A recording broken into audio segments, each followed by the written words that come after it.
please Well, continue. last week I was talking about the white light experience, Yeah. but I didn't mention, because this really sounds crazy, and it ties into the whole psychophysical worldview, is that afterwards, so I had this white light vision, and then where everything turned into light, I disappeared into the light and then reappeared, and some other weird visions happened after, different than anything else that ever happened. And afterward, my sort of eyesight or my vision was kind of stained, it's kind of yellowish, whitish for a few days. So everything just seemed kind of yellow tinged in a weird way, which I just thought, well, that was just psychological from the experience or whatever. So I ignored that. This all happened in February, and then by that summer, so there's no sun in the sky in February, and I was living in England then. No, not really. So by the time the summer came, I realized I could just look at the sun. I could stare into the sun for a while. Kidding me? I mean, a while relatively, which I couldn't before. Before I couldn't even make contact with it. I couldn't even. I'd have to look around the edges and stuff. If Right. You squint, like it makes you forcibly squint, kind of thing. And then I just found myself one day. I was just like staring at it for a few seconds. I was like, that's weird. I couldn't do that before. And that stayed with me ever since. I can just look at the sun. Harder in Cyprus in the summer, obviously, but within limits. I'm not claiming I can stare at the sun all day long and any of that, but it was weird that the ability to look directly at, what you'd call real light, physical light, was affected by this, mystical kind of physiological whatever experience that involved light. So ever since then, I was like, well, it's psychophysical. Of course it would be. They're both the same light in some way. Anyway. Yeah, no, I think it makes sense because from a non-dual perspective, if you think about it, like experience is really just what our nervous systems are interpreting arising spontaneously, including the perception of light, right? Like it's not like it's strictly out there objectively, if you catch my drift. So that, I don't think there's any reason why they wouldn't kind of be similar in the way that you're describing. Like it's kind of like if the nervous system perceives it in such a way and you're having white light experiences and the sun shares characteristics, why shouldn't it be similar? Does that make sense? Yeah, like in a way, like at the time, it felt to me like this, maybe because I was doing the body work and the Reiki and stuff and all the rest of it, and just my general temperament. In the beginning, I thought, like straight after, I was like, oh, that's like one of these proper mystical experiences they talk about in all the different traditions or whatever. And I knew it was like a thing, but it didn't seem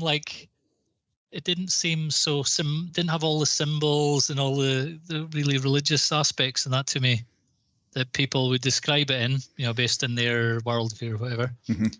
And I just thought it seems so physical. And what I mean is the physical became more changed, my understanding of physical, but that side of it seemed so physical as well. It seemed like rather than this was a different thing entirely, which is what most of them say, there's this world and then there's the other world or whatever. It seemed to me it was just like tuning into the light in a different way. So there's the light we see in the sun normally during the day, and then there's this is the other way of looking at the light where you have to be in a weird state in order to see it like that, and it's just the same thing, whatever the same thing is. I mean, I'm not making a claim on it. It just seemed like different frequencies or different something like that, much more like that. It was like a very refined physical frequency rather than, oh, I was in this other realm and I'm so magical and wonderful, and that. It wasn't like that. It was more either really deep into the so that there's no electrical sparks of the neurons, or very high up into the sun and stars. It was like something real. It had a physical basis to it somehow. That's just my take on it. Sure. As I said, it makes sense. The nervous system evolved to perceive things in certain ways, so it totally makes sense that if in a physical sense what we perceive as frequencies of light in a way, I mean, why not? Why shouldn't that be the case? In my own experience, like that. It was like lightning. That's how I describe it. And actually, it felt like an electrical flash or charge with an incredibly bright white light. And I at first, did you feel a charge up your back, or was it separate? Yeah, it did. So I felt these. I don't know how you describe it, like I guess a prickly sensation right up my spine at the time, and yeah, just it felt objective. Like it felt like it wasn't in my head. It felt like it was out there, and it felt like there was a lightning strike or something like that. And I just remember it actually maybe I forcibly turned around the first time it happened. I'm like, what the fuck was that kind of thing? I'm looking around. Oh yeah, that's it. Because it's in you and outside of you at the same time. It's like it's like you're connected. You've connected with something, and as soon as you say that, someone thinks you're talking mystical, metaphorical. I had this connection with the other realm. No, it's like you. Yeah. The electricity in you connected with a bigger electrical charge, and it sparked, and you're like, fuck. For sure, like from a perceptual point of view. So what you're perceiving, you with your nervous system, which is all that we see, right? Like that's all we see. It's just sense impressions. It's not really objective in any way. So I don't see why, if you were to rewire yourself like that and you did have a physiological reaction which had some kind of hallucinatory, not that it's hallucinations, like it felt real, and there were sensations with it, right? So it wasn't like, it wasn't like I was seeing a deva or a Buddha or something. Like it was like an actual physical thing that occurred, and I don't see why.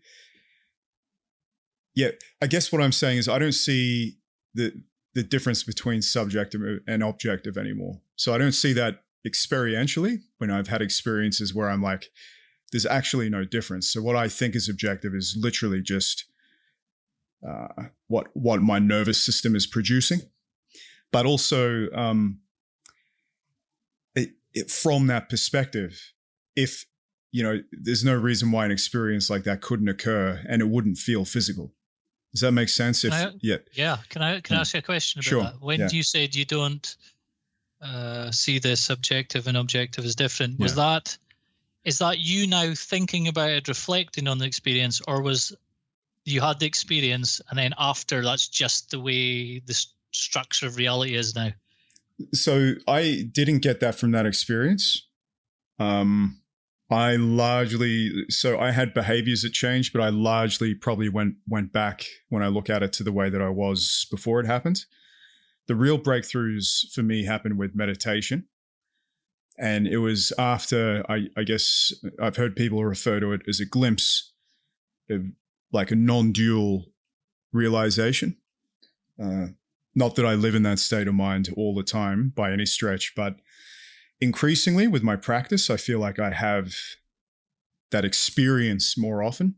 And I wouldn't say it is conceptual. It's something that I'm noticing, but I don't think it's conceptual. I'm more noticing what's happening. After I had those experiences, then a lot of things that happened to me in the past with the Reichian work or the Hyatt work, whatever you want to call it, they all started to make sense after that. And I'm like, so that's how that could have happened, if that makes sense. Like my idea of saying that in relation to that experience is conceptual, but what led me to that conceptual understanding was what I would consider to be a non-conceptual meditational experience. Oh, yeah. Okay. Yeah. So like, so I think I was telling you about it one night. So it's kind of like, I was talking about Dzogchen practice, the Tibetan pointing meditations, where they try to flip perception on itself to induce the experience that there is no subject and object. Perceptually, as a matter of experience, there's no subject and object. And if you have that experience, then you I guess you can't look at things in the same way anymore. And this isn't exactly me saying that objectively speaking, these things are true. but certainly from a perspective of how we experience things, I think it's true. But maybe you could make the intellectual argument, what's the difference anyway? What really drove it home for me was this book called The Case Against Reality by this guy called Donald Hoffman, who's this, some sort of Harvard psychiatrist or something like that. So he's not like a quack, just envisage your future and it will, come true. It's not that kind of thing. Like, he makes like a hard scientific argument about why everything we perceive in the objective world is really kind of like looking at icons on an iPhone or apps. So we're seeing the apps, but even with our science, so our current science, we're not even, so we're looking at the relations between the apps, but we're not yet looking at what's behind the apps. And he makes quite a strong scientific materialist case. Like, it's materialist, so he's not making any spiritual arguments or anything weird or fluffy. He's like literally saying that, like, our physics with big bangs and all this sort of stuff, all we're doing is looking at how the icons that we see are all interrelated, and that what we're going to need is a new mathematics and a new science to try and understand what's underneath that, the part that we just can't see, because Darwinian evolution has made it so we don't see it because we don't have to, because it's not a part of our survival. So it just hasn't allowed us to see that. And yeah, he's essentially saying that we see absolutely nothing whatsoever of objective reality. He says time is a Darwinian feature. So our perception of time evolved, but he makes an argument that beyond our nervous system and the impressions we get, that time doesn't exist, like matter doesn't exist in the way that we think it does. All these things that we consider objective. So when I read that book, I'm like, fuck that. I think there's legs to this whole Buddhist notion that subject and object are truly inseparable. And that we miss it all the time because we're not operating in that frame of mind. But it's not to say that it isn't there. It is there, but we're just not seeing it because we're living in this world of self and world of me and outside and all of that stuff, which as well was, it evolved to be that way. It has a survival purpose, but it's not the way things are. So I guess a combination of all these things has led me down that path of thinking that those kinds of experiences, probably us perceiving all sorts of weird shit going on in the nervous system, and we see it outside of ourselves, quote unquote. But what we think is outside of ourselves is not really outside of ourselves. It's actually our field of vision, what we think is 100 kilometers away, or what we can see on the far horizon at least. That's actually all spontaneously arising, within our field of perception. It's not really a distance. And he even goes so far to make the scientific argument that, what was I going to say? Sorry, I've lost my track of thought. So time isn't real. Oh, this whole argument people have about if there's no one there to see something, does it really exist? And all these quantum mechanics people are arguing about, like, if there's no human being there to see it, is something actually there? Well, he makes a mathematical argument, which I don't fully understand. I've had to reread the book like 15 times because I'm retarded. I wish I was smarter. But he makes the argument that it isn't there, it literally isn't there. And I believe from people I've listened to, he makes quite a convincing argument. Interesting. Yeah. I've not read. It reminds me of J.G. Ballard, the crazy novelist from years ago. I remember a quote. He said, everybody's living inside their own virtual reality machine anyway. Yeah. So this is like decades ago he said that. So Hoffman thinks that there is an object, so he's like Kant in that sense. So there is a thing in itself. There is an objective universe. Yeah. But it's just we have no access to it. We're No just access. part of it that is aware and has its own version filtered to it. So like the time isn't real. And so he's saying that even time, your nervous system. So the way I would connect that with making it the inner version closer to the objective version would be the fact that we've evolved.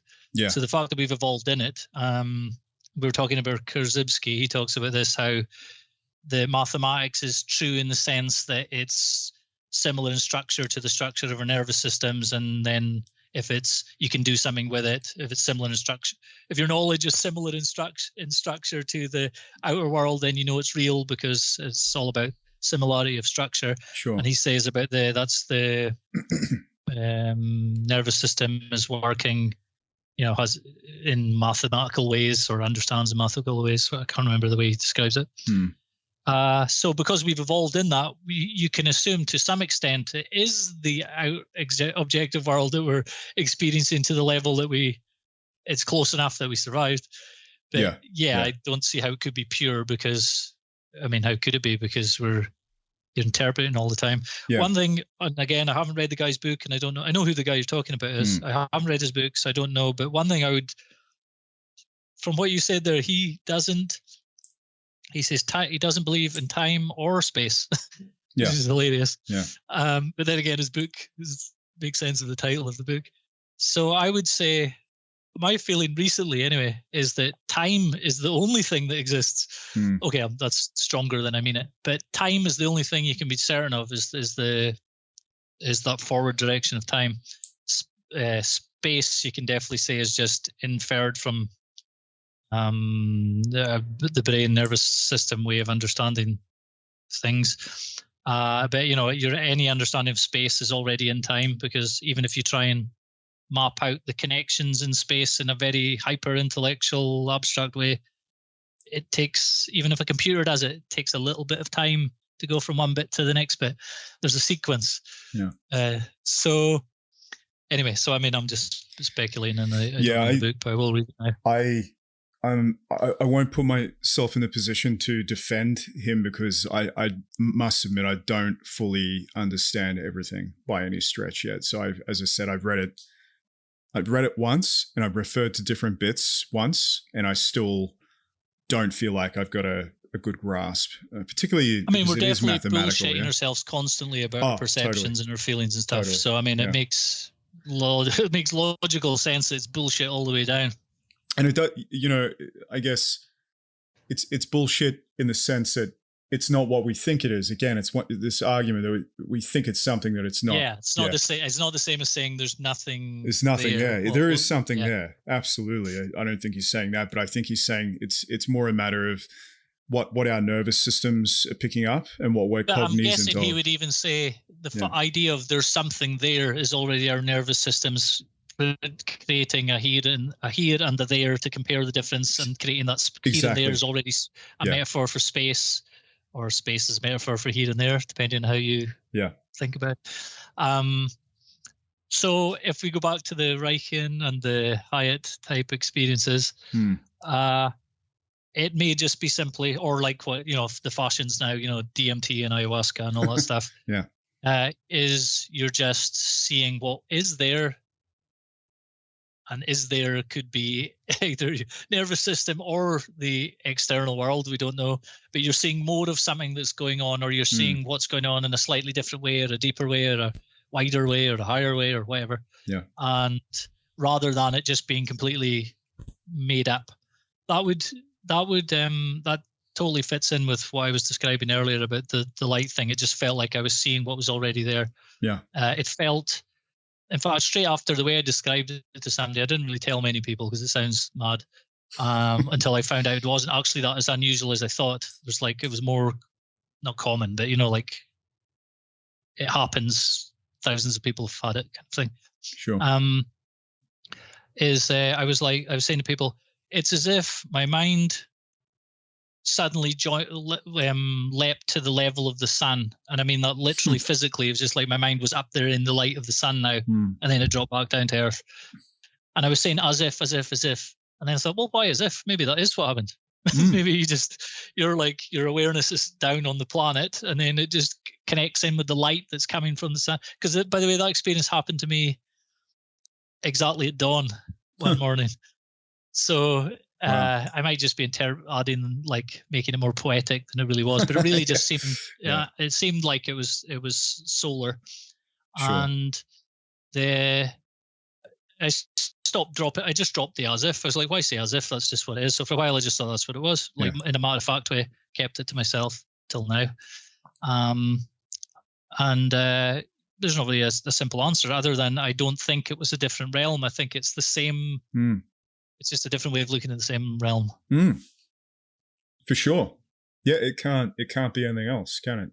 Because there's nothing outside of you as a matter of experience that you are actually able to see.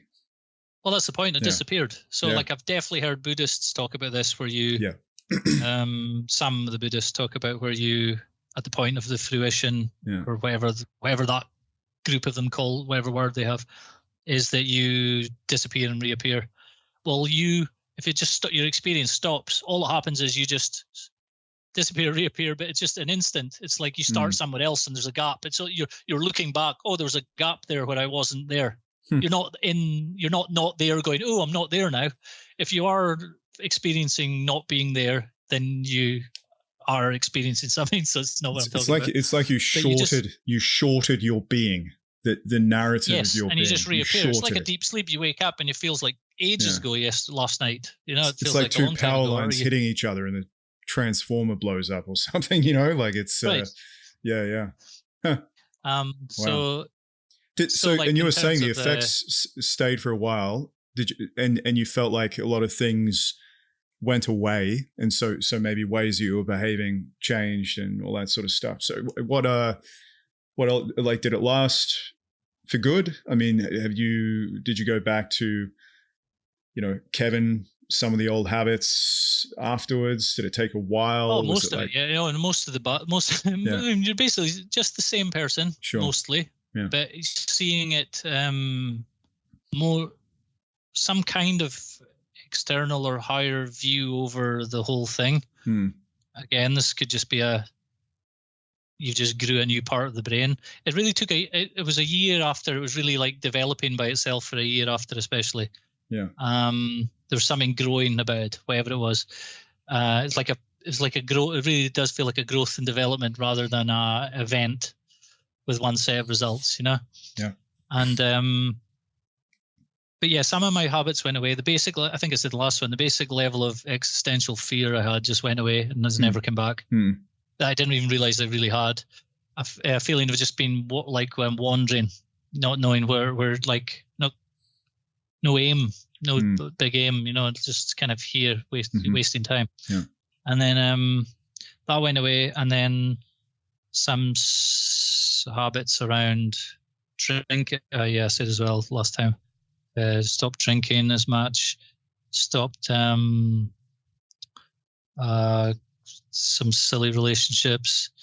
They just all happened by itself. It didn't really require much effort. I just wasn't doing those things anymore. Whatever maintained those things just kind of seemed to burn away. And I mean, it really burning away is the best way of describing it. It really did feel like things burn away.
Sure. And then you feel things after a few weeks or months, you feel things creeping up again, but they're not as strong. So like I noticed, I was buzzing and high for ages, for a couple of weeks, weird coincidences, all that kind of stuff. And then you just felt fading away, and I felt some of the old stuff come back again, some of the old habits, but not as strong, and they're kind of at a distance. Yeah, the distance is important, right? Yeah, sure. So it's still there. The thing's still going by itself. The structure of the way I saw things was a little bit different the very first time. I had more of these experiences later that had a bigger kind of flip in the way I perceived subject-object relationship, or my understanding of that changed from the inside later. This one, it was more. The first one, it just kind of, it's only now reflecting back, I realized the process has already started then. I thought it was later. I thought it was another event that happened the year after is when it started, but actually it was this one. And one of the main things is it's kind of hard to measure, but I just noticed I didn't get involved in things that were a waste of time as much. So like I just didn't get involved in a debate about something. Things is I got a knack or not an instinct, but I just kind of got a feeling for when things just aren't going anywhere, and just don't go towards there, don't go towards that person, don't go towards that debate. They just fell away. Whatever it is that drives you to all these stupid habits or all these neurotic stuff or whatever, just a lot of that just went away.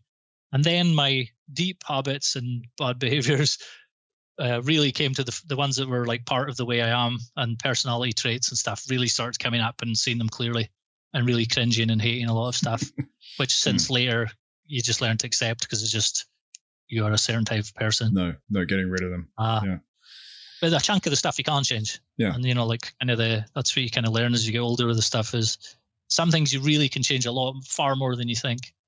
And then other things, not really. You just like, we have different brain structures, different body types, and personalities. Yeah. To an extent goes along with that. There's just people have types, different ways of categorizing the types, but there does seem to be like people just are certain ways. You can definitely train certain things. You can do things to train yourself to be more intuitive on the one hand, or you can train yourself to be more logical on the other hand. But you're like, for me, I'm trying to become more logical and rational since these events, which is the opposite to a lot of people. They're much more like that, and they have some kind of experience, and then they flip the other way and become like new age, over the top, and all that stuff. I started at the weird stuff and then became much more rational and practical after these experiences. But I'd imagine for somebody who's already like that, they would go the other direction. You get these stories of these old saints and whoever who were like warriors, and then when they got older, they became the saint in the cave. But they were like mass killer warriors before that. Yeah. Well, the Buddha was like that as well. Who, sorry? The Buddha was. Ah, there you go. That's his story. Anyway. So mine was backward from that. Mine started. So like this really led me to be more practical and rational. And that's the funny thing about the whole the pandemic lockdowns era, was everyone just, I don't know, actually before that, it started really with the Trump stuff and all that, when there's everyone, the culture got really esoteric and everyone started getting into weird shit and all that. I found myself going in the opposite direction the whole time, because I was already like that. Everyone was just looking for all these connections and hidden meanings and hidden forces that were controlling things and all this esoteric stuff. And I just found myself going the opposite direction. I was like, no, I need to get even more mechanical and about the body and stuff, not less. Yeah. Because I saw where all that led. So find myself again contrarian in some respects to the culture in general, but at different phases, find myself having to rebel against the rebels. Yeah, totally. I'm the same. Similar to you, I probably left all the conspiracy stuff and getting hung up on it, in 2005 or something. And I haven't really gone back since, to be honest. I thought the pandemic was kind of, it was awful, and there were a lot of pressures on people and everyone was very stressed. But I actually spent a lot of time getting really good at things that I never had the opportunity to get good at before. So I did try to use it constructively. I mean, there were definitely periods where it was hard. I'm not going to lie. Being locked in a unit for 6 months by yourself can get tough. I can tell you that. But yeah, I don't think it was an entirely negative experience. Plus, I got the opportunity to work remotely, which was not even on the cards before that. But yeah, I guess it wasn't all bad. But you did have to stay away from the culture at large. I was just on something you said about your experiences and bringing that, I guess the layers of the onion after that experience kind of came off, and you created that distance from those behaviors after that experience. One of the interesting concepts in direct path Buddhism, so paths of Buddhism like Zen or, as I was saying, certain Tibetan lineages like Dzogchen is a famous one. So they say there is definitely a preparation up until the point where you have what they call, a glimpse of that non-duality. But the rest of the work, which as far as I've read makes up quite a lot of what they do, is actually stabilizing that glimpse. So it's one thing to have the experience, but it's another thing then to integrate it totally. And the outcome of these direct paths of Buddhism is to basically, I think, be fully cooked. So to live in that headspace all the time, which is the goal for them. And I looking back on Reichian work, I guess, which is more psychiatric from a psychiatric perspective, or someone like Hyatt that took it in a mystical direction. What I thought maybe was a shortcoming, at least with Hyatt. Maybe the traditional Reichian therapists are not even thinking this way anyway. So they're thinking from a psychiatric point of view. So it's like, are you have this problem, then we'll get rid of it this way. And after that, everything's fine. But at least when people took this work and made it mystical, I always thought that, I think now that maybe a shortcoming is that there's not a whole lot of work around stabilizing these experiences. So I mean, they come up and you have this inexplicable experience, whereas in other traditional traditions, perhaps they would ignore something like that to some degree, but there would be the kernel of truth in that experience, which is, I guess, in your case, maybe some form of non-dual realization or whatever you described it as. And then they take that and then they try to stabilize it. And that's actually what makes up the bulk of that work in that tradition is the process of stabilization, which I find fascinating. So they take those experiences, the non-dual glimpses, and then they build on that, and I guess go and meditate in a cave for 6 years or whatever fucking crazy stuff these guys do. And for them, the end goal is living in that state of mind all the time.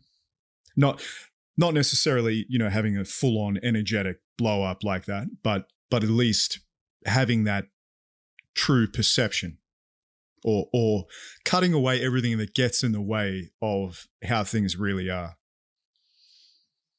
I think that's the way to put it. So cutting away all the delusions about perception and having a non-dual glimpse, and then trying to cultivate that mind state so you're in it all the time. And I think they consider that, once you're there all the time, that's Buddhist enlightenment, effectively. Yeah, I think I've been thinking about this recently. After having had the event or the change, I think it would be pretty easy for me to induce a glimpse in someone if they were willing. Yeah, like an energetic glimpse. just by how would asking you do it? questions Right. and being like confronting them psychophysically. Yeah. And the question, and then no, but this, and just keep looking at this way, look at this way. And I think I could get them to go have the kind of experience of the mystery in the moment. Sure. And then once you've had that, you are like, okay, I've had the glimpse or a taste. And then it's a case of getting them back to that. Now they know what it is, or they know it's possible or whatever. So like when the experience I described earlier, the big one was, that was like years after having lots of the little experiences, little kind of glimpses here and there, all different kinds of ways, methods, every kind of method you can think of to do these things. But then got bored and moved on to the next one before making any real progress. Right. As the way is. So like there'll be a type of Buddhist person listening to this. They'll be like, especially like, the Burmese, was it Theravada? Yeah, exactly. Theravada. Who I am actually critical of. What you're describing with the light, that's just the arising and passing phase. Yeah. That's not actually the fruition. Blah, it's blah, blah. Step 4B. No, I understand. As per text, 18.6 Act 5. That's it. Yeah. Yeah, they've got so many fucking stages, and that it drives me crazy. So like all the different stages. Yeah. So like I know some of them will be thinking I'm just describing the thing. I'm not. I had all those as well earlier. I had all constant Kundalini experiences for years. Like I've at least an hour of different levels of intense Kundalini experiences a day, because I was doing a certain practice where I was lying down a lot and working with all this stuff for years. Lots of all the other things going on. So I'm talking about the event at the end of that is qualitatively different from all of those things, including, all the chemical ways of inducing these things, which are for most people a waste of time, I think. I'm annoying people now. How many people have you ever met who became enlightened, and or had an awakening while on the drugs? None. Very Makes rare. them worse. Makes very everyone rare. Worse. Everyone. What happens though is somebody who has an awakening or enlightened or whatever from some type of practices later, they talk about how they did these things when they were young, so everyone thinks these things lead to it, but they don't. Or if they do, they just give people a glimpse, and then they usually become obsessed with the having another glimpse. Fireworks. Yeah, exactly. Yeah. They often become egomaniacs and think that they're being given like instructions and visions. I've seen it all. Yeah. I think the only person I know that's gotten away with it is me. And that's because, and I've known quite a few people that have done it. But I went in with a very skeptical mind frame, and I never did it much. I've done it a handful of times, and once I did it, I'm like, that's enough for a long time, because I tried to see it for what it was, but then again, I had the benefit of reading certain people that said that's the way you should view an experience like that. So I guess I was kind of lucky. But I was lucky with that. Yeah. So it was the same thing as well. Once you have the basic insight on what's going on, you don't actually need it. No, exactly. You can do it without it. And I remember I was lucky that I read there's like pretty sure it's William Burroughs quote. He says somewhere, everything you can do with drugs, you can do without them. Yeah, absolutely. And I remember reading that really young, and that always stuck with me. And so it never, I think a lot of it is just, again, people find something that thrills them and it becomes part of their identity. I mean, there's the exceptions are obviously people who do this thing as a proper spiritual path and live in the jungle and whatever. That's kind of different because it's within a greater context that has a system and a time frame and all that stuff. It's not like this Westerner get high, and now I've seen everything, make a bunch of errors and then just repeat the errors and then encourage a bunch of other people to make the same errors, which they like to do. Mm-hmm. But for some people, they just have to do that because they can't get the glimpse any other way. Yeah. So they just can't, and or they don't have the time, or they don't have the discipline to do something, or they don't have the luck, just sheer luck for some things, like when, or you're just born this way, like I just remember being really young and doing little mystical experiments in my mind, trying to imagine nothing. Where would nothing be? How could there be something instead of nothing? And if there was nothing, where would nothing be? And I'm thinking about this for ages and ages, but there wouldn't be anywhere. No one would even know that there was nothing. And at some point, my brain would just go, I couldn't take it anymore, and I get this kind of like blue flash in my mind, and then after I was like, oh, that was weird. Jeez. No one else is really thinking about this stuff. There must have been a difficult experience in Glasgow to have at the time, mate, I would imagine. Well, this is farther north. This is in the this is in the Highlands. Just I'm out looking at a loch.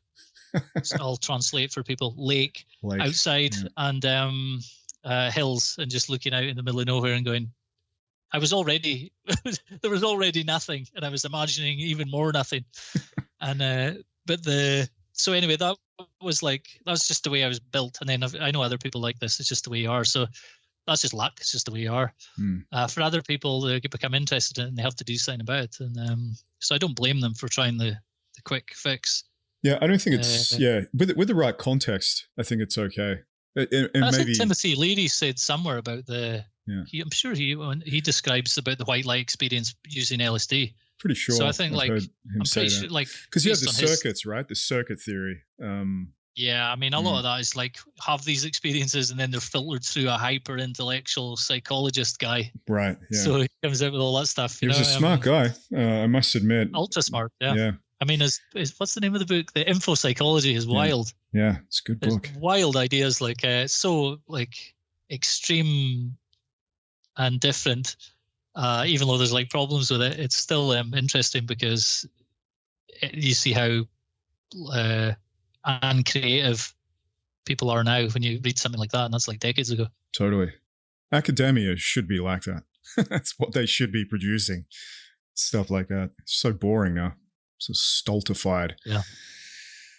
So you want to talk about character, or do you just want to keep going on this tangent? I don't mind. I'm easy. Well, to tie in what we've been saying to character, I mean, you could really say that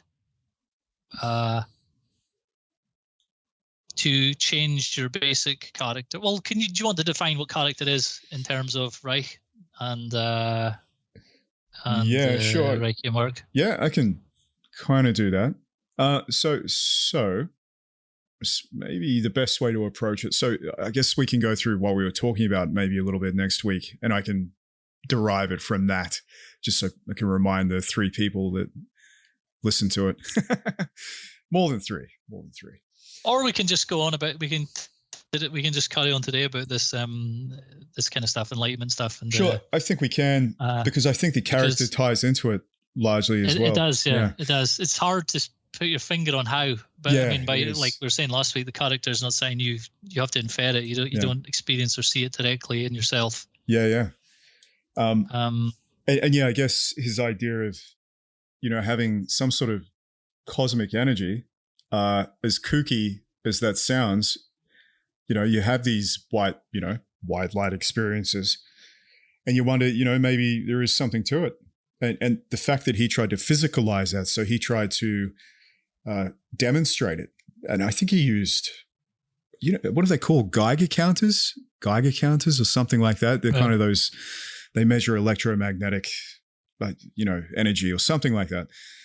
And I think he tried to demonstrate it thermically or some other way. Anyway, he felt that he demonstrated that it exists in some way.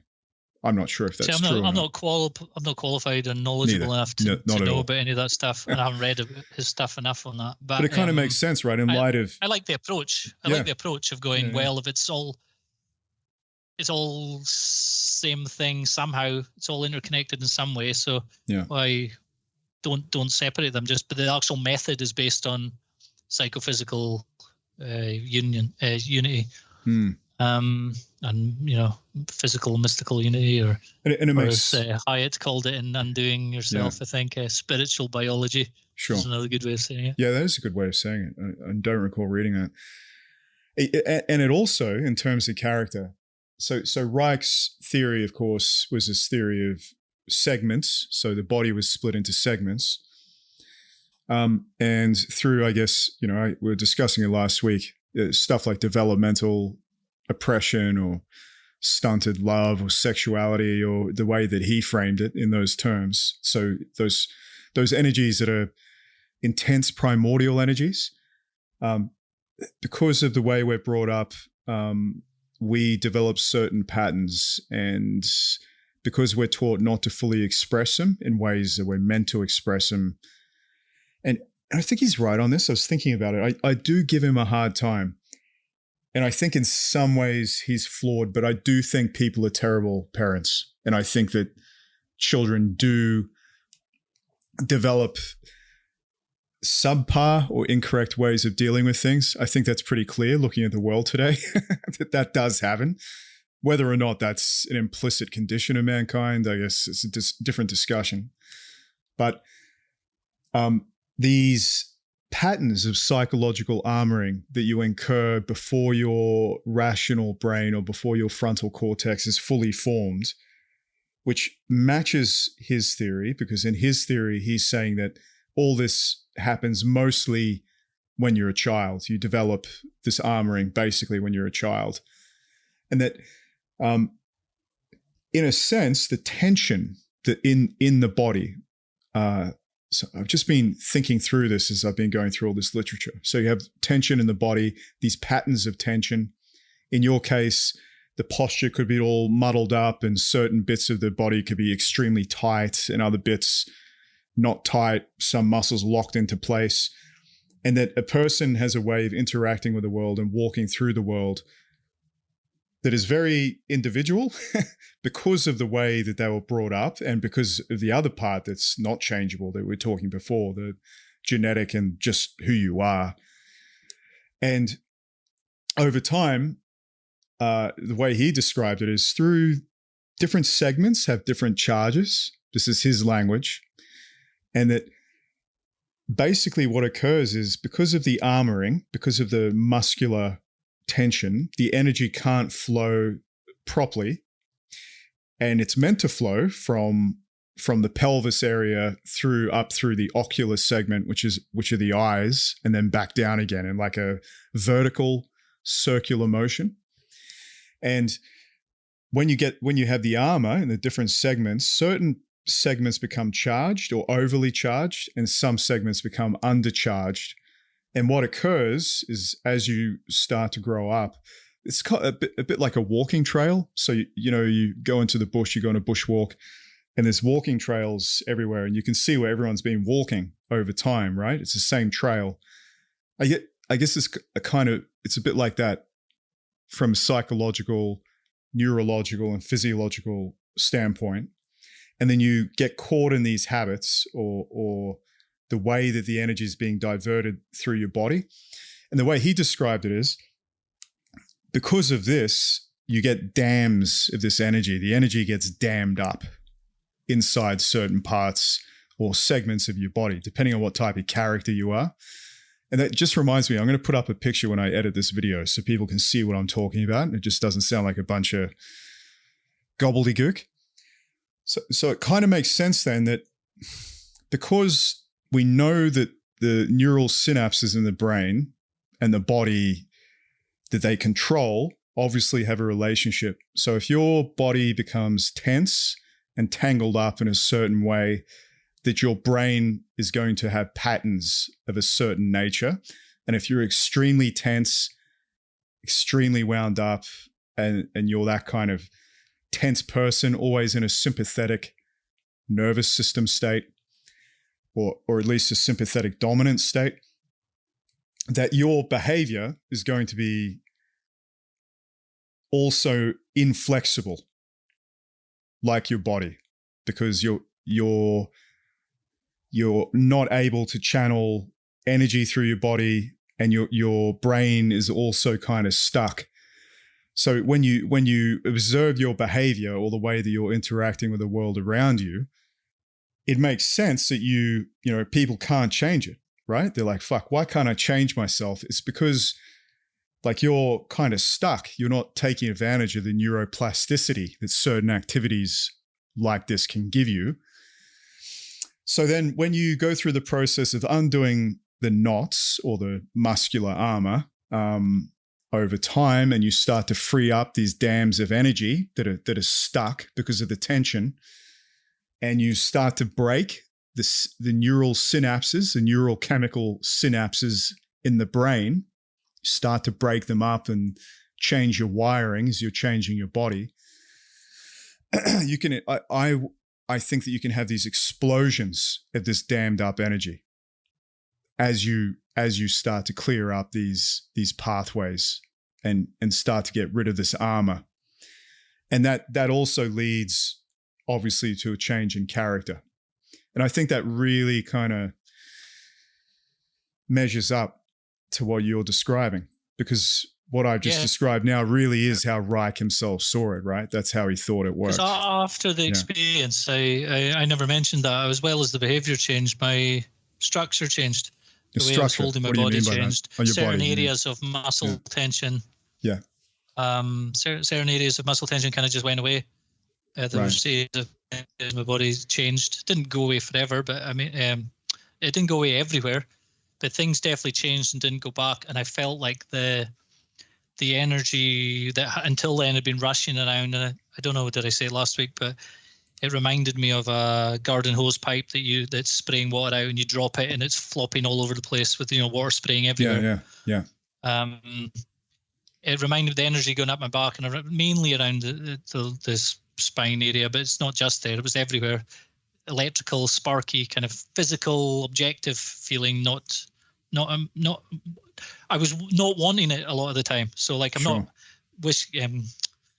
not having myself on, try to make myself feel good, which a lot of people are in the beginning. They're like, oh, is that it? Oh yeah, I think I felt something. None of that. I was wanting rid of it half the time because it was horrible. Yeah. And it was rattling around. And then after this experience, that energy just became kind of earthed in or wired in, or it's flowed better. It's more like you're saying about Reich with the up and down. Sure, the vertical flow. And forward kind of circulation thing. Yeah.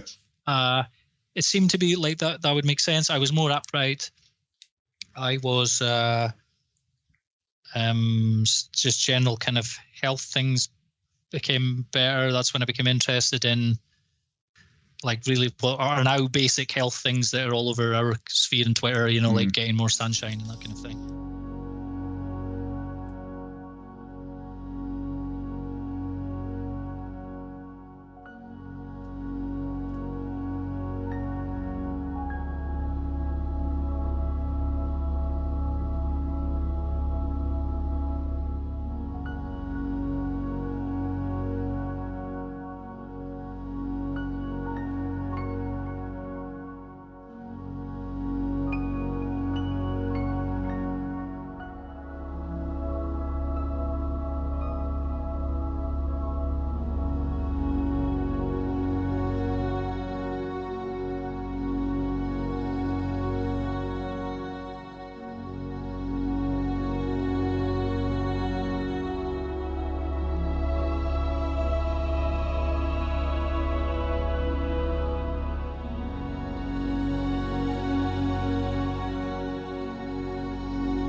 really think about those things before that. There was a kind of just a more just energy, just the general energy, the feeling of being me, body feeling, and that changed and didn't go back. The structure of the feeling, the whole way of feeling changed. Just more energetic. So you sound like you just freed up, almost like you freed up cognitive space that wasn't there before. And along with that becomes behaving differently. So like your character will gradually change because you're like not doing these things that are bad for you. Why? Because it doesn't feel good to do them anymore. The little self-destructive things like drinking too much or just kind of like lots of little small things. They just don't, the neurotic or the tension that was driving you to do that thing to relieve the tension, it creates more tension, but you think it's going to relieve the tension. That went away, so you just find yourself not doing them. So you stop doing those behaviors. So the energy changed. You move in a different way. You find yourself being attracted to different things and repelled by different things slightly, which means your behaviors start to change.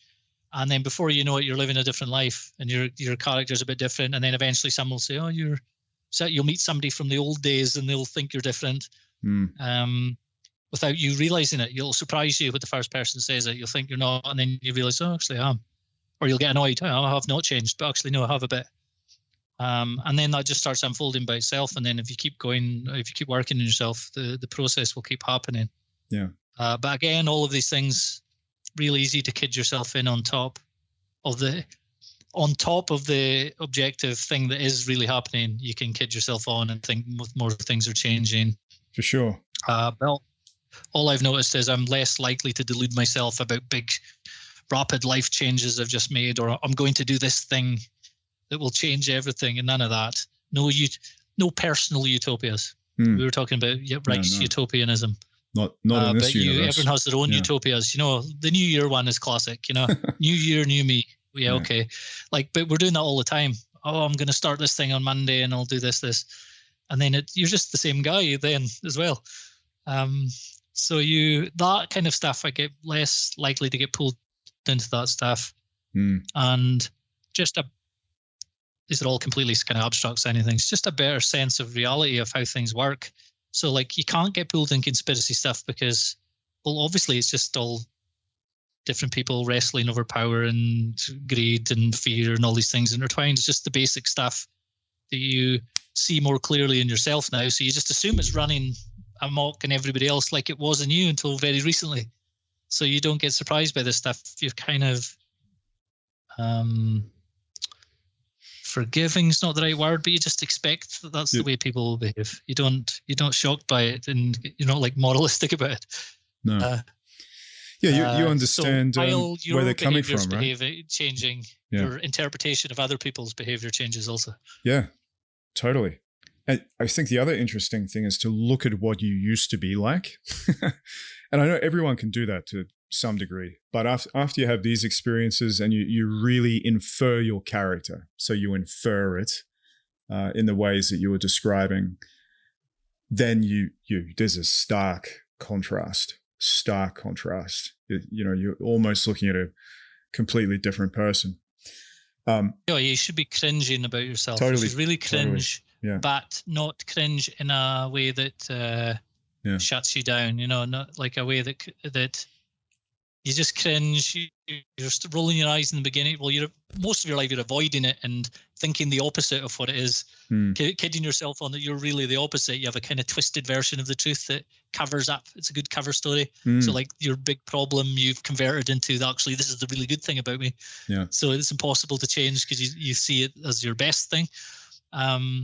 But then over time, you just kind of you just flip these things kind of flip, and you stop being bothered by it. Instead of rolling your eyes, you just kind of smile, and then but you don't then immediately jump to another tension-based reflex was I'm going to change all these things and have this big you go over the top the other way, so you don't have that either. So it's really weird, and you just find yourself different. Some of it might just be getting older, for sure, less aggressive, less testosterone, less whatever.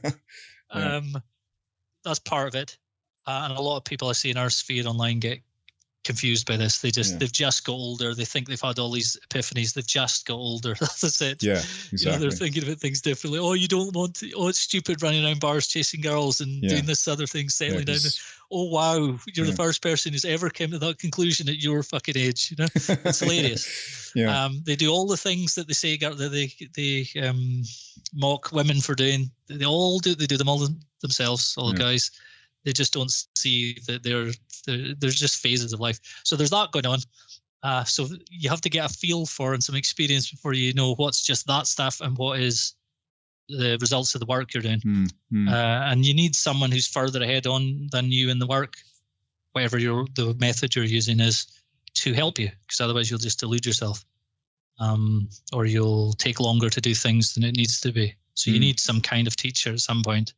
Because if you're going to change your character, there are different methods of doing it. We're just talking about some of them here. Yeah. You have to, you by definition, you'll be doing things that are by definition, you're dealing with things that you don't know, you can't see, and you lie to yourself about.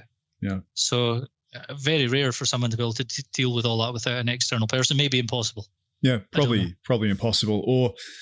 Or I think at least even Buddha was getting taught by his old teachers, mystical teachers, and Hindu guys, didn't he? So he didn't just come up with it out of the blue. He'd been trained in things, didn't he? And Devas and various other spiritual beings, I think. Yeah, allegedly. The other thing is, Reich had his UFO buddies were training him and teaching him. Yeah, so could be onto something. That must be the next step. The next step in evolution is Devas and UFOs. Actually, there's a guy online who there's many guys online saying stuff like that. Yeah, who's associated with, like, I did a couple of podcasts with David Reynolds, who's an ex Theravada monk, and he's got this friend who has this amazing channel on BitChute, I think it is, and he gets into Nazis and UFOs and Devas and ties it into Buddhism, traditional Buddhism somehow. It's a classic mashup. I quite enjoy it. I was going to say, in terms of character, the other thing we need to talk about is the intellectual component.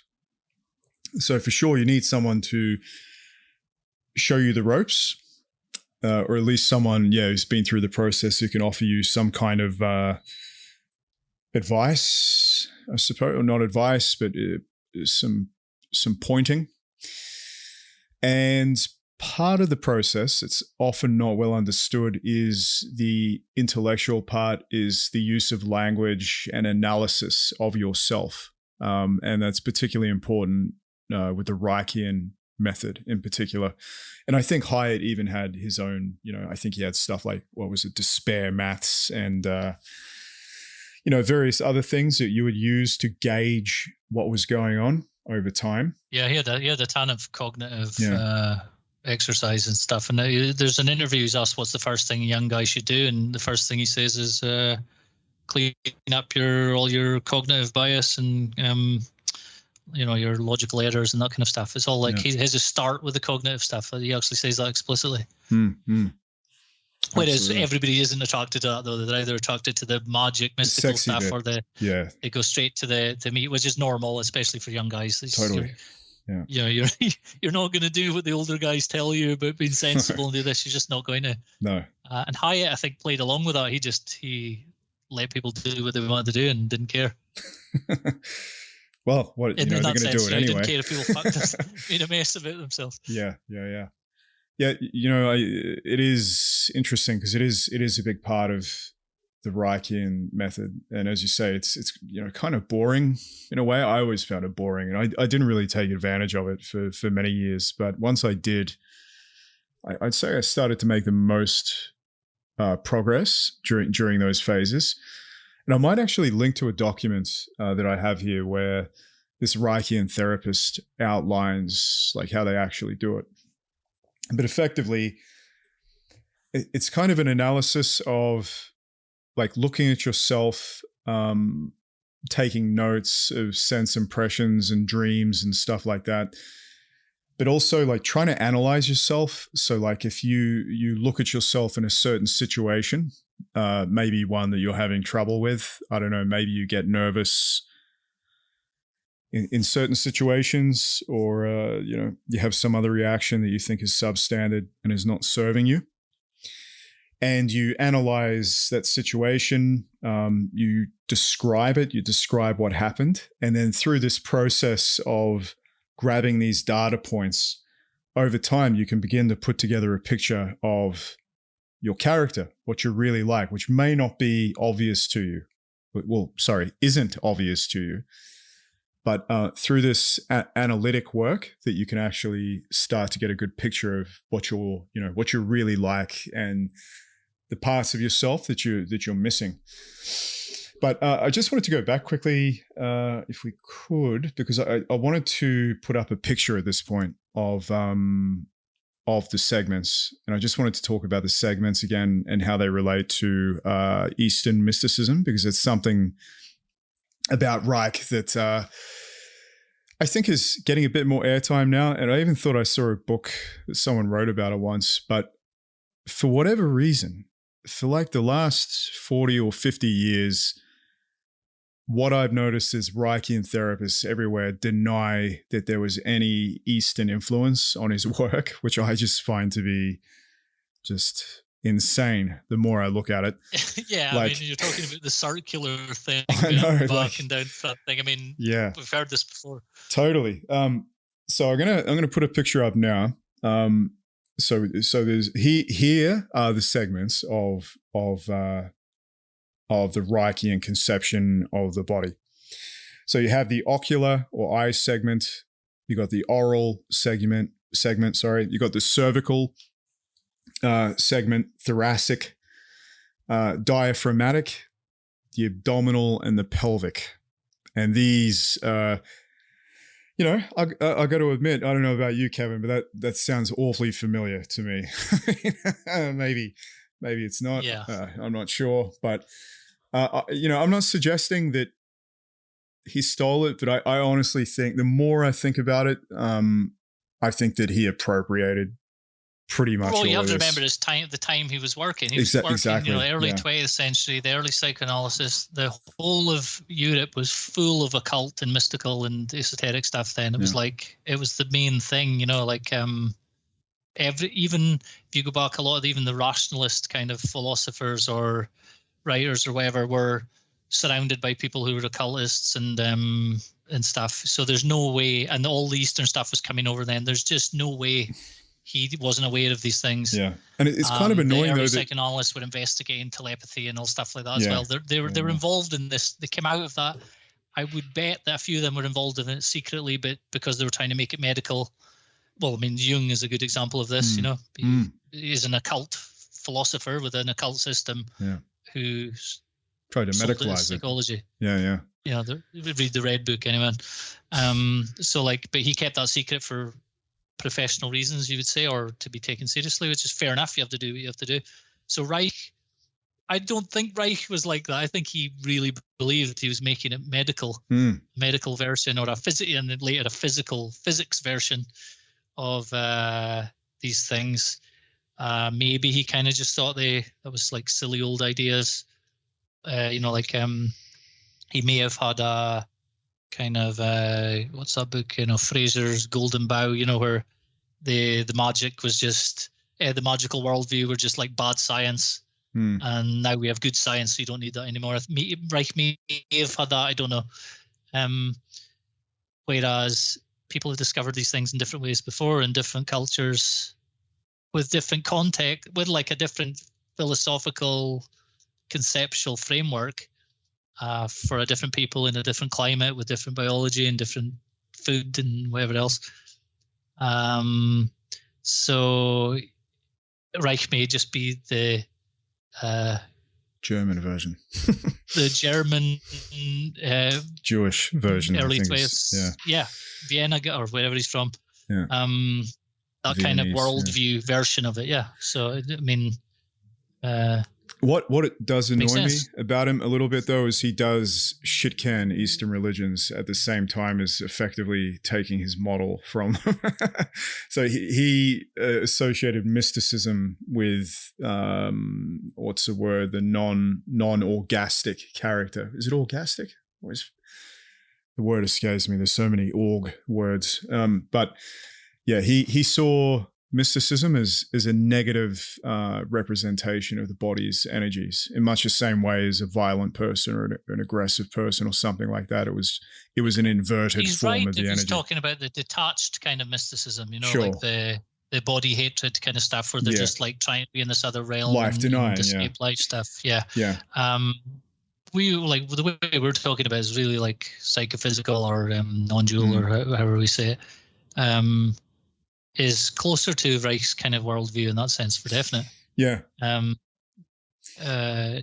So also this is partly a Western thing, because we were coming out of science revolution and stuff like that. So it's not like we were kind of see these things differently than people from other cultures would have. So, but it doesn't mean that everyone's not getting at the same thing from a different angle with its own limitations and plus points.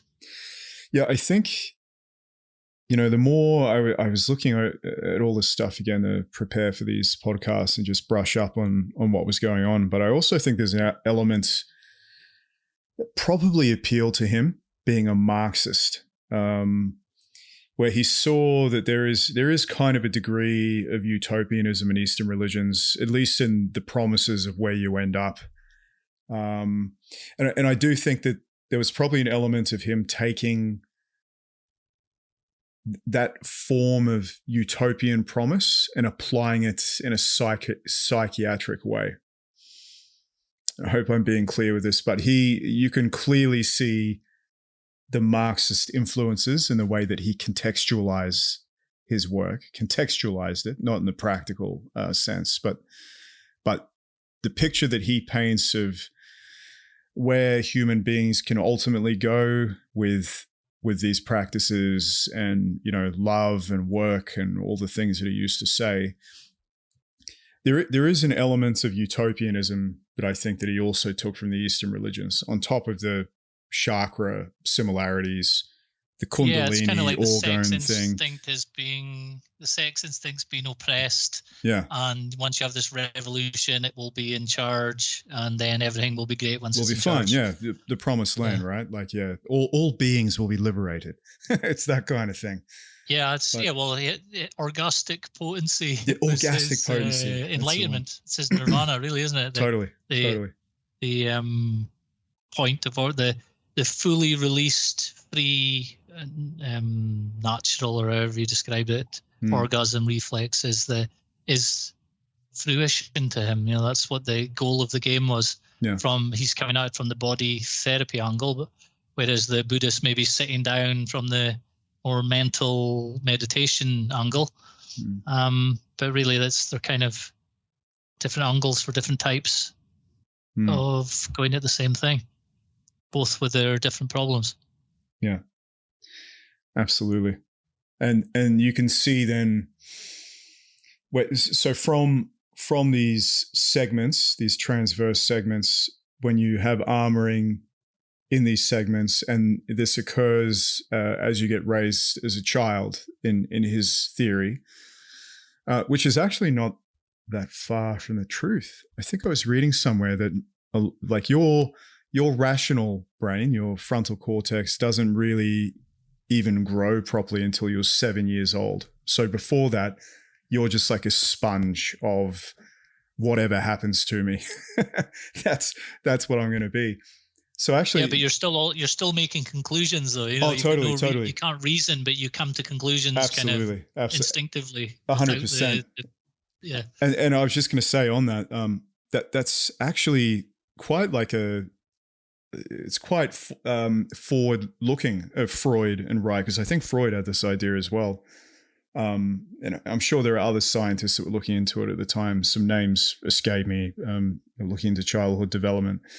But in many respects, they weren't that far from the truth. They're actually pretty bang on.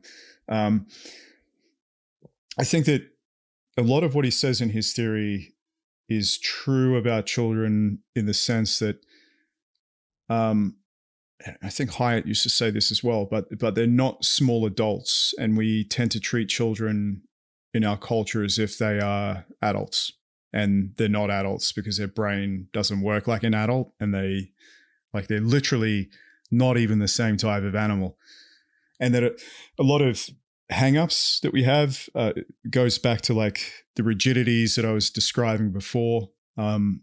As you say, you react to the environmental stimuli, you are getting taught things, and you do come to conclusions. And these conclusions are probably, they're meant to be how you react to the environment to protect yourself. I mean, ultimately, that's what they're for, right? If you think about it. But because parents are so incompetent, and society is so incompetent, and teachers are so incompetent, there's this whole range of delusion that you're inculcated with before you have the actual ability to reason out what is of value and what's not of value. I think, obviously you look today, like that's why Zoomers are all fucking mental. It's because they're just being assaulted before they had any chance of being able to reason through things. And I think this process actually lasts up until you're 20 years old. So your brain is not even looking done until you're 20. But particularly from ages 1 to 7, it's very, very pliable, and you don't have any rational capacity whatsoever.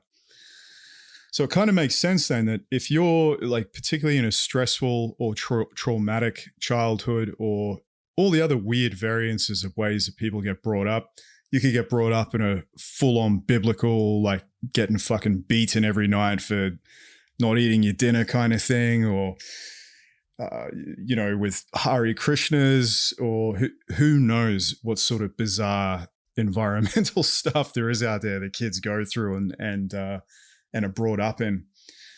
But you beaten up by Hare Krishnas. They're getting beaten. Yeah, exactly. You didn't finish your fucking mung beans. Krishna's not happy with you. Take this. So yeah, I think that if that's the case, knowing that what we know today, and knowing what we know about what we've just gone through about how the musculature, protecting yourself as a child is largely a physical process, right? Like you're sitting there, like if someone threatens to hit you or something like that, you cover up, and you're probably going to use all different sorts of muscles. And if that happens repetitively, you're going to form body postures that are going to put you in that state constantly. So I think it seems like a very reasonable proposition to me. And it seems very reasonable, therefore, that the associated brain development of children in stressful situations, you're also going to have neurotic or suboptimal outcomes, which I think we see all the time. I did actually, there's a good quote here, just while I remember.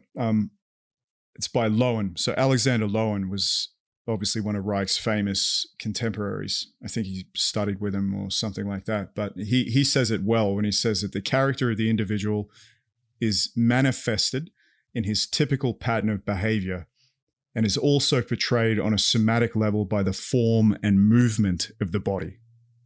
The body expression is the somatic view of the type of emotional expression which is seen on the psychic level as character.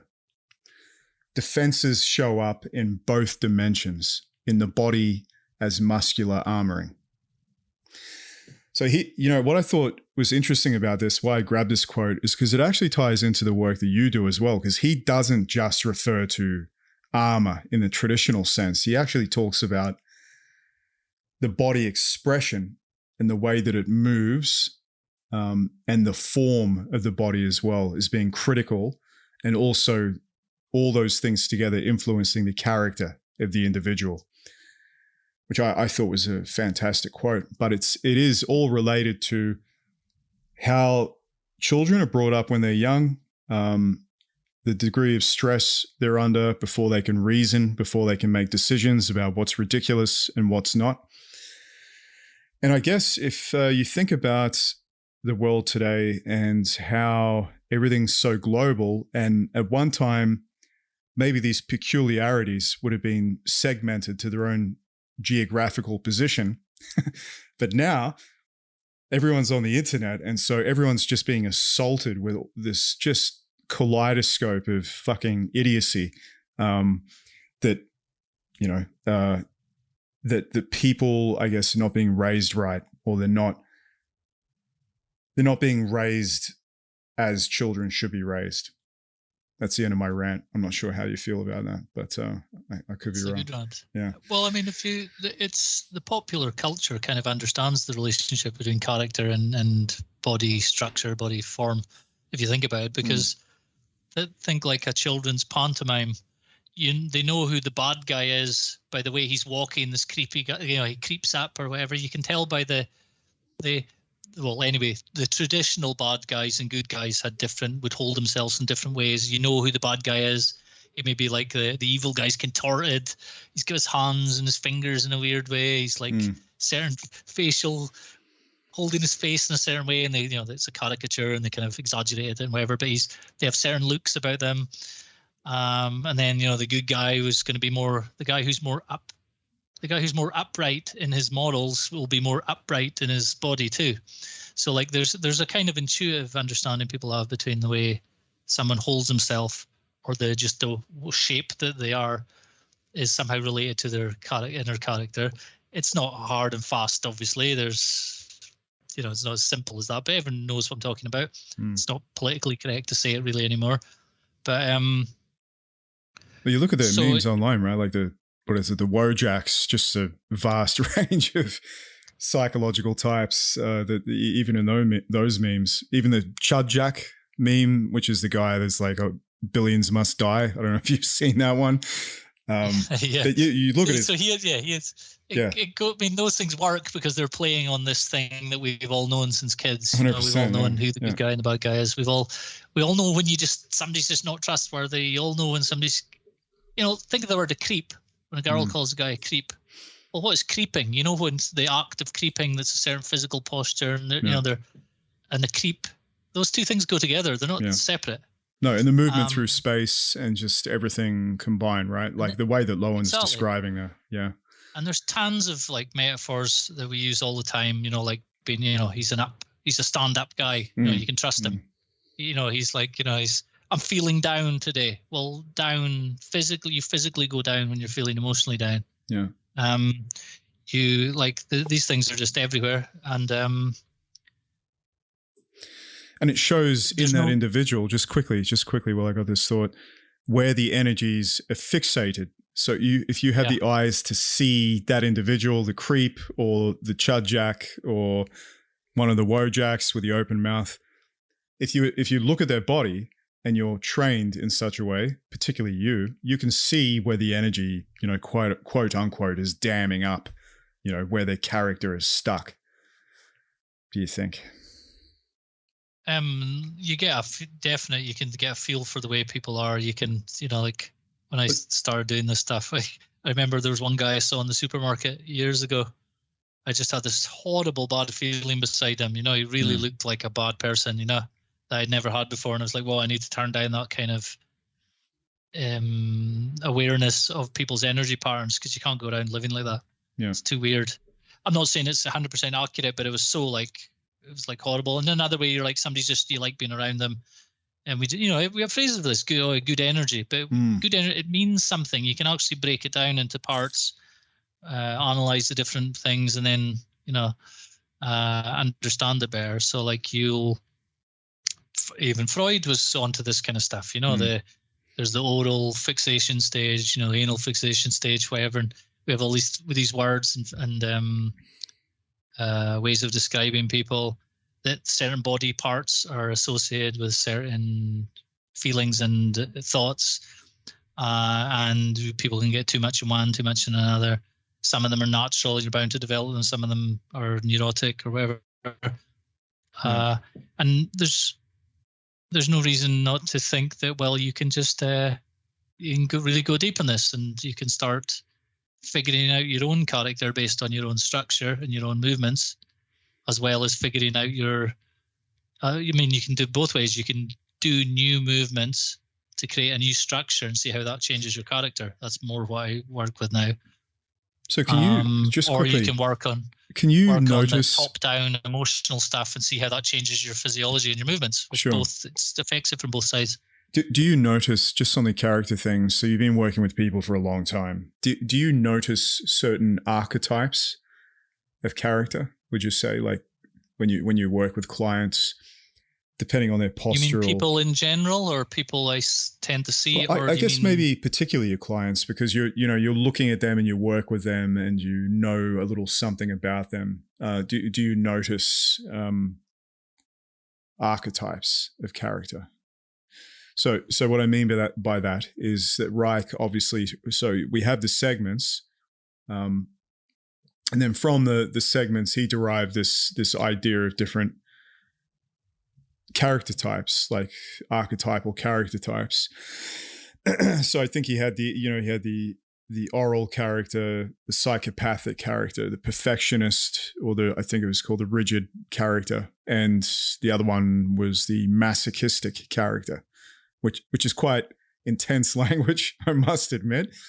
And then with each type of character, he actually went and associated, first of all, like a dominant body shape, or a dominant, the way the body was put together based on which character type the person was most dominant in.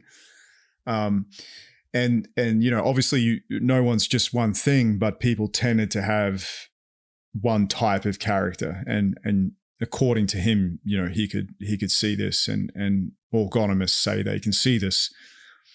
So I know it's a little bit Myers-Briggsy, kind of a little bit, maybe a little bit subjective, maybe not. But do you notice a similar kind of thing? Not in those terms, because I don't understand what those terms necessarily refer to, but are there patterns? Are there archetypal patterns that certain humans with certain characters adhere to more so than others? Yes. Well, yeah, because a game I play with myself is I look at the person. I usually get them to move first, do some kind of movement experiments first, and then in my head I'm guessing what they do for a living. And I guess what they do for a living, and then I ask them. I guess not based on I'm looking at his hand, looks stiff, he's probably types a lot, maybe. No, I don't mean like that. I mean the way this person is, they probably are ended up in a certain kind of role in life. And like the two of the extremes I get are the programmer type of guy, right, and then the kind of athlete type of guy. Sure. To generalize, usually different body types. Programmer type of guy will tend to be more skinny and more the energy and the movements high up in them. They're head based, and then the more athletic guys, you can see the way they hold themselves. They're more in their trunk of their body a lot, and because I'm getting people to do things that go against their habits, so I see them do the little fidgets. And a different type of guy, more kind of intellectual, abstract kind of guy, it could be not move very much at all, and depending on which one, not move at all really in his body, but I can see his head going and his eyes going. So he's holding those tensions in a way that a more kind of brash, physical kind of sergeant major kind of archetype is like moving his chest around and stuff. He's like thinking with the movements more overtly, or he's like feeling around in the movements more overtly. And then you'll also get like a more kind of round kind of guy who is the kind of archetype of the jolly fat guy. I don't mean fat, but like that kind of the more kind of pear-shaped kind of body type. They often have a different type of personality, and they're more kind of that kind of laid back and stuff. For me though, I mean, obviously I more like to get people who've gone to an extreme, so now they're trying to do something about it. Another type you'll get is a very floppy meditator, spiritual bro, who's kind of can be really floppy, who's done a lot of body, they've done yoga and stuff like that, or that kind of thing, and they're very floppy and long, and they've made their joints too loose, and they want to get rid of. They think they're getting rid of tension, and they don't hold tension. But it comes out in weird ways in them. they're actually quite hard to work with, because in my method you have to use various tensions in order to control the posture. And if your mentality is to try and throw away all your tensions all the time, usually the archetype, these are like a Russell Brand type, that English comedian. Yeah. Like sex addict, like that's that kind of flopping around kind of thing. Yeah. He's another guy settled down now because he's old. He is floppy though. He's still and also floppy. He does jiu-jitsu and stuff like that as well. So he's kind of changed. I think he is changing his character. Sure. Slowly, as a random example. I don't follow him or that, but you know who I mean. Yeah. So there's those type of guys, and then there's the sort of rigid guy who'll do some kind of athletics or sport, or military. Gordon Ramsay. they're much more rigid and hold themselves tight. They have a much stronger, forceful character. They're more active oriented. They're more serious and disciplined and those things. They tend to have like a harsh self-discipline where they're making themselves do things and a kind of using anger as the fuel, which is the opposite from the kind of floppy guy. He just lets things happen by itself. And it sounds like they all need different things. So in a way, even though Reich's theory is Reich's theory, it does provide a kind of framework that a therapist can work from. So it sounds as if there's some validity to doing that.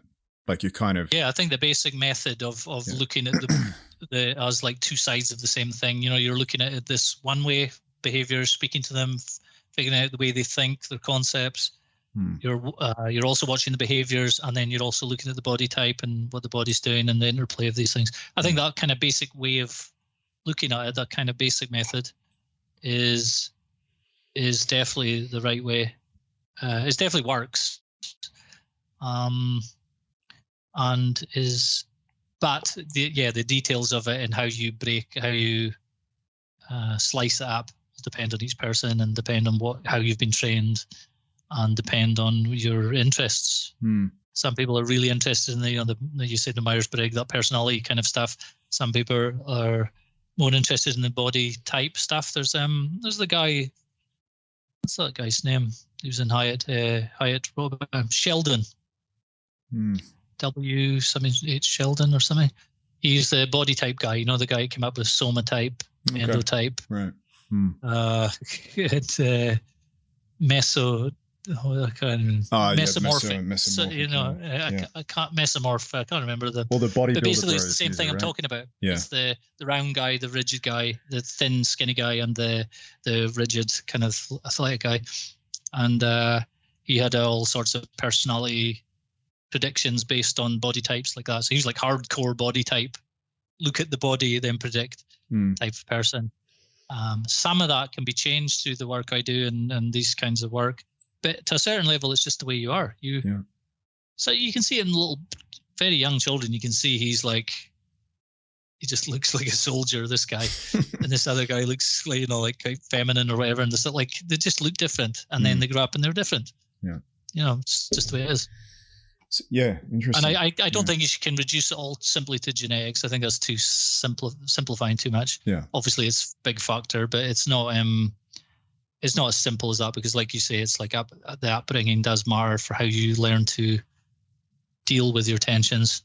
Sure. You get a body tension, which causes an emotional tension, which causes thoughts, and then those thoughts feed back into the body tension, which is emotional tension, and it's complicated. It's not, and then other people interfering with this, and then how you are able to connect your own internal dialogue with your actions, which most people can't do very well. And then all the emotions just go haywire because they're out of control. And then people from my point of view, make the mistake of trying to just deal with the emotions in the body and ignore the mental stuff, as if we're like animals. Yeah. But you can't. You need to deal with the cognitive stuff, top down and bottom up together. Not that the one method can do both, but you need to be doing both methods. You need to have something that's cognitive, top-down stuff. Yeah, I tend to agree. I do agree. Interestingly, I was reading that Reich said that it's so the musculature, the skeletal structure, the fascia, all those things do matter, and they're influenced by what happens and how we react to it in our developmental years. But the other thing that was interesting is I was referring to Israel Regardie's book for some information, and he referred to Crowley. If you think of me foully, Crowley if you think me holy, I think is what he said. But yeah, he wrote that book, The Eye in the Triangle, and I've actually got it here, and I just opened it up for the first time in 20 years. I think it is such a long time. But in that, he says that he kind of ran an analysis on Crowley, and he said that his latent homosexuality was obvious from the shapeliness of his thighs. And I cross-referenced that with Reich a few days ago, and Reich didn't just stop at the musculature and that kind of stuff. He also believed that if energy gets dammed up somewhere, that you can develop fat deposits, and fat can accumulate in these areas where the energy is not permitted to flow as it should between the segments. Interesting. Yeah, which is really interesting.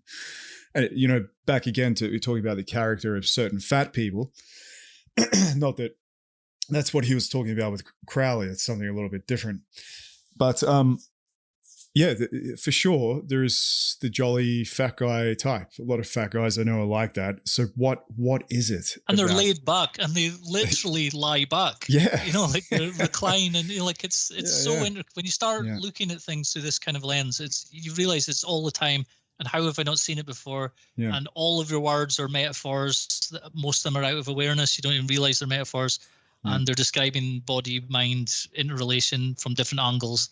Yeah. And we keep splitting them apart and forgetting to put them back together again. Yeah. Yeah. And you think, so from a Reichian perspective, then what they would say to do is to restore the healthy flow of energy between the segments. So in Crowley's case, maybe he has some pelvic armoring, or, who knows how Reich would refer to that. But that would make sense if you came from a sexually oppressive household, as he allegedly did. And then you see his behavior for the rest of his life is as a degenerate, which could be seen as an ineffective way to try to express that sexual charge. So from a Reichian perspective, it's interesting to think about, hedonists today that overdose on sex. And then I was thinking about the character of a lot of young guys I see out there, the ones that say stuff like sex is gay. I don't know if you've heard them say that before, which is a hilarious one. I never would have thought I would have heard that in a million years. It sounds like they have shapely thighs. They do. Exactly, or they like them, but yeah. So I was thinking about that and just how, okay, so maybe Reich wasn't so wrong about the orgasm reflex being the ultimate expression of this energy's ability to flow through the body, and if it gets dammed up, and maybe this is just in certain regions. Again, I'm not an orgonomist. That it comes out in all these really peculiar ways, and it kind of reminded me of something Bronze Age pervert said. He said that, like, today we don't live, even though everyone's a degenerate and watching porn and having sex and all this kind of stuff. Not having sex, but looking at OnlyFans or, whatever it is, that we're not a particularly sexual culture. Like, we're not actually sensual, and we don't have much of a sexual charge because, well, he puts it down to his own reasons, like the reasons that he tends to go for, I guess, which are energetic reasons, which are probably not all that different from what I'm describing here.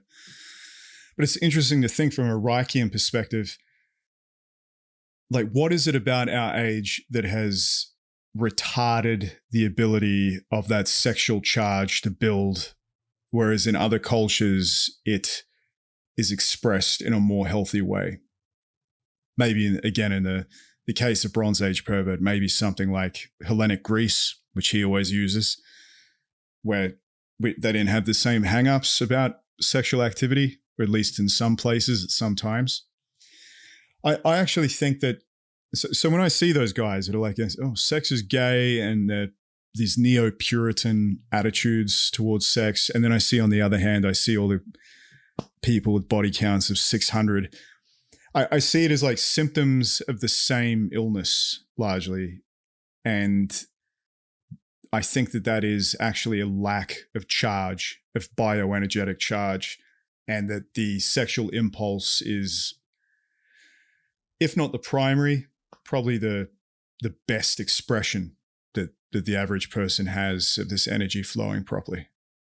And that, you can be just as badly wired and tension. You could have just as bad relationship with your tension by doing lots of the stuff than by doing none of the stuff. But again, in a hedonist case, person not doing something is the worst one, but they really aren't the other one. You can't be with 600 people without having serious. Unless they're coming to you for some reason, like you're Genghis Khan. Well, maybe he's kind of going to them too. But unless you're like warlord in that situation, but if you're the lifestyle required to be with 600 people for practical reasons requires you to be doing things and living in a certain way, you'd have to be majorly tense and not going through the right cycle properly to even be able to live that way. It's another I'm not set saying of lots of people wouldn't compulsions. do it if they could.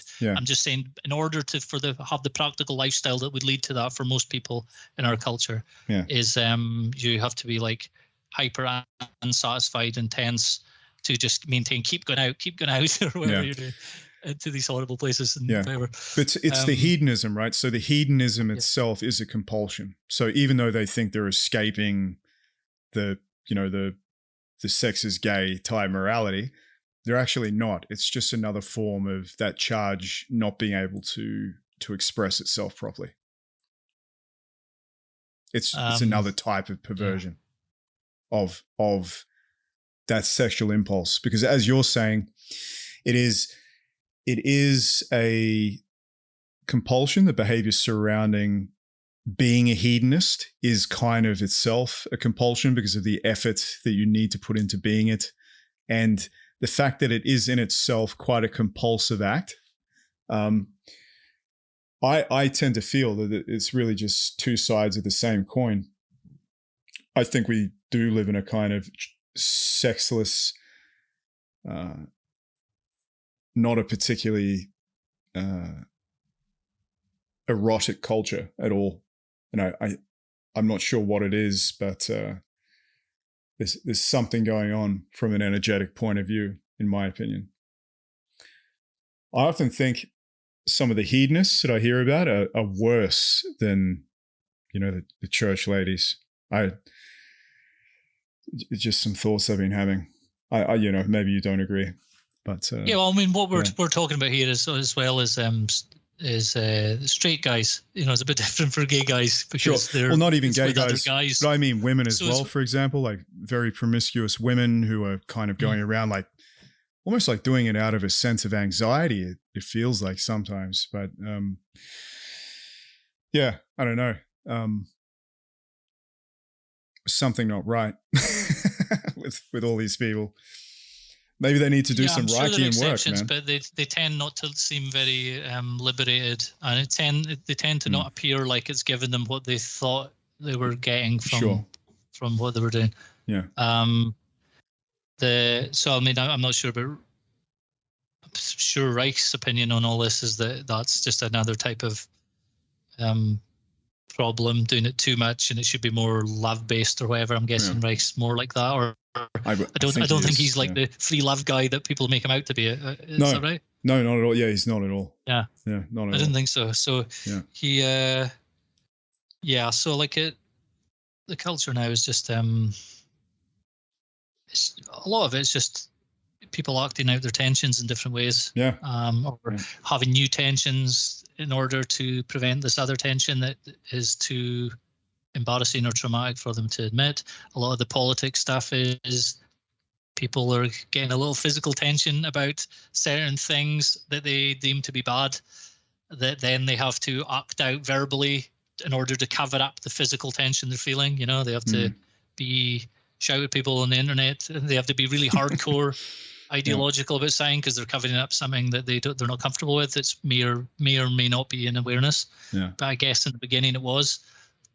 They may have certain feelings towards certain people or certain thoughts about the way things should be that are immediately shut down by their emotions. That's bad. Yeah. And then they have to build up this other structure on top of that. So all of these things are like intertwined all the time. Absolutely. And then there's just the natural feeling that you just, you want to go and have fun.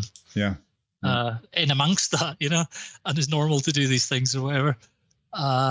Different cultures have had different systems for dealing with it, some better, some worse. And it's hard to, you can't really pluck one time period and say they had it right here and this one there, because you can't really take things out of context with that. It depends on the people. Yeah. It depends on what stage their civilization was in. It depends. Climate. The old Spengler coming out now. Here we go. Yes, Spengler comes out all the time. Yeah. So, yeah, I mean it's just the way it is, and everyone wants a simple answer to it, and they have their, a lot of the guys doing the most of the shouting about this is the way it should be, that's the way it should be. They didn't think that a few years ago, so they seem awful certain about something now that they thought the opposite a while ago, which may again just be the same tension patterns coming out. I deal with the tension by having this set of views. Okay, now they flip to this other opposite set of views, but it's still the same function of protecting those tension patterns. Yeah. So they're just the same person with some different words. Yeah, and trying to change the external world often in impossible ways, quite frankly. There was a discussion today about how you should go and get a job because you need to go and get the job to subvert the system from the inside of the corporation or the government body, or who knows what they were talking about. And in all these threads, I don't think I saw one person talk about doing a job because you actually like doing it, which I know is a fucking outrageous concept. It's got to be about subverting things from the inside. And I can tell you now, Kevin, I work at a large corporation and there's not a fucking snowball's chance in hell anyone subverting anything. I can tell you that right now. That's not happening. But I just tried to inject a little bit of sanity into it. Okay, yeah, maybe you can go and subvert it, or you could just go and do it because you wanted to do it and you were good at something. And if you go into things, again, it all ties back to this not understanding why you're doing something. So if you're approaching something because, as you were talking about before, you're tense, you have some unresolved character issue, it's leading to these compulsive forms of behavior where you're thinking that you need to do something out there in order to make everything in here okay, and you're approaching life from a compulsive point of view.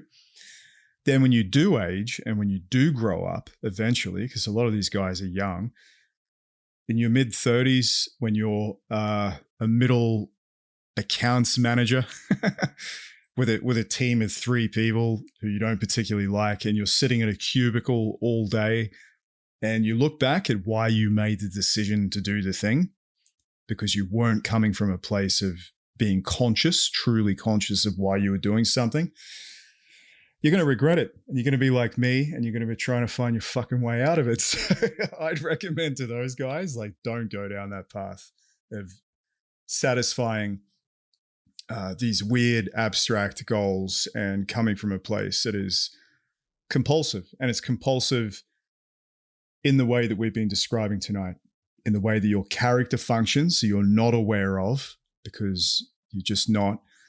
It's going to make you, it's the wrong way to put it, but I guess it's kind of the right way to put it. It's going to make you make decisions and do all these things that later on you're going to suffer from because you weren't approaching the decision from the right point of view to start with.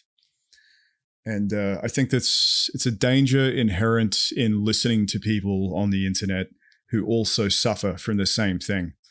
On top of it being an absurd thing to think that you're going to subvert the hierarchy of Goldman Sachs or something, like as if that's fucking even remotely possible. I know. At least start with subverting your own tension patterns. Like the things that it's making exactly. You do. Subvert those first before you can do it, because otherwise you're just acting out your tension patterns. Exactly, and then anyway. And at least when you do that, and I guarantee you most people will do that, they'll go through the process and they'll be like, "Fuck, I don't give a shit about any of this." They probably will think that, or anyway, it will reduce the energy that they put towards these things, at least. The other thing about all this, the tension and this is that you identify with it, becomes the person's personality. So unless they've done the kind of meditation work or other methods that lead to the, changing your understanding of subject-object relationship, to be really bland about it. Yeah.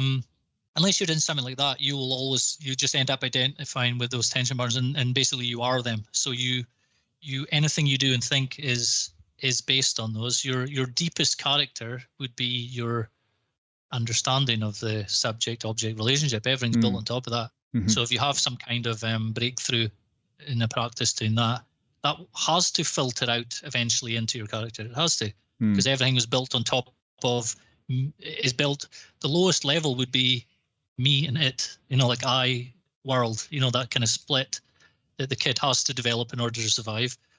To be like a human, you have you need that split, and then you do the practices, and then you realize, okay, that was actually a delusion, thinking it's that way. It's not like that, but you understand it, and you're now detached from the tension patterns, so you can do something slightly different, or you can see them and go, oh, that's me, I'm doing my thing again, I don't need to do that this time, or if I go that place, I'll end up the way that makes me feel there, the way it makes me feel, probably, set of tension patterns, I'll end up doing these other things, so I just don't go there. So you kind of just become more skillful in dealing with your tension and avoiding things that cause tension destructively out of strength, not fear. You're not running from it or being a coward. You're not hiding.